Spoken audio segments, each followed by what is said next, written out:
What does the sudden departure of one of the president's closest confidants mean for the White House tonight? Comes amid allegations of tensions between members of the president's family and his staff. Some in the media all too happy to paint a picture of an administration in chaos. Is that fair? Joining me now to debate is syndicated radio talk show host of The Leslie Marshall Show, Fox News contributor Leslie Marshall, and senior columnist at townhall.com, Kurt Schlichter. Great to see you both tonight. Good to see you, Shannon. Thanks for having us. Okay, so Leslie, what do you make of this? It's the fourth top communications professional to leave the White House. There's always some turnover, but even to a lot of folks in the president's camp, it seems like a lot.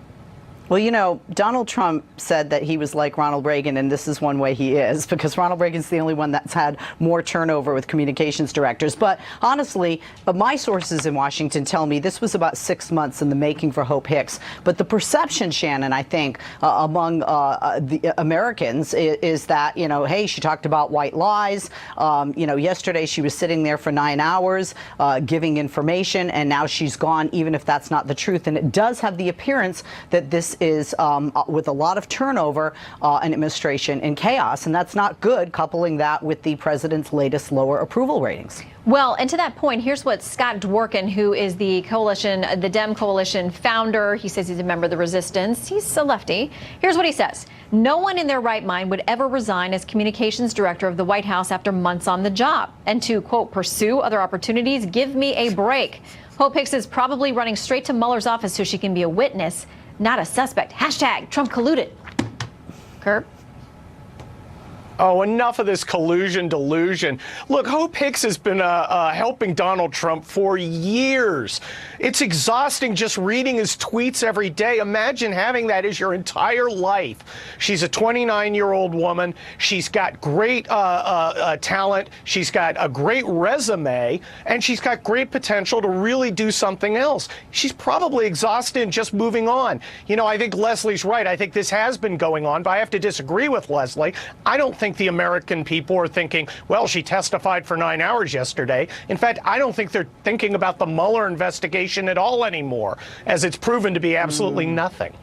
All right, well, let me take you on to topic two. And this is the president is being really tough on the attorney general. Again, they've had their spats. They've made up. You know, the tales of Jeff Sessions trying to resign and being run down by Reince Priebus and brought back.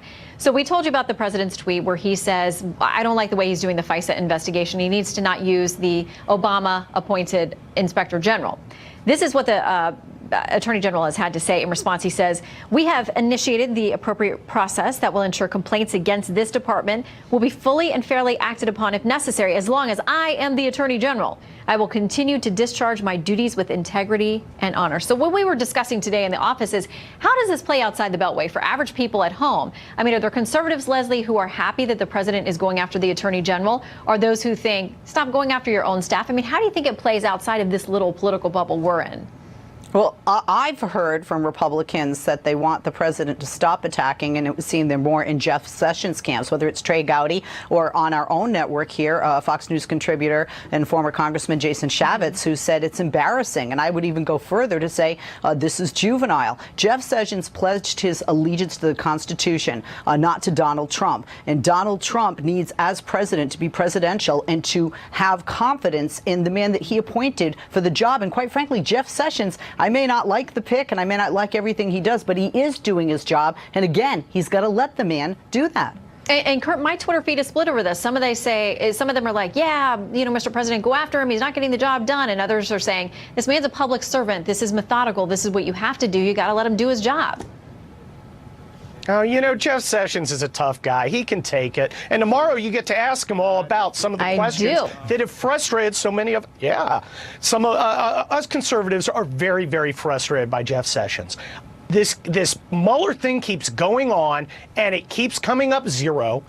And then now when we have a real crime, a real problem, he seems to just kind of toss it over to somebody who may not be eager to get to the bottom of it. Conservatives are frustrated. Donald Trump is frustrated. We'd like to get through this. We want to get it done so we can start doing the important things we need to do. We have infrastructure we do. We have to get teachers and teachers armed and schools secured. We need to protect our students. There's a lot of things we have to do. We have to continue the buildup of our military. We don't have time time for this nonsense, and Jeff Sessions doesn't seem to be trying to push through and get it done. All right. It's just frustration. I know where to put you down on this then, Kurt. I can see Leslie shaking her head, but we're out of time. Kurt and Leslie, thank you very much. Great to have both of you tonight. Thank you, Shannon.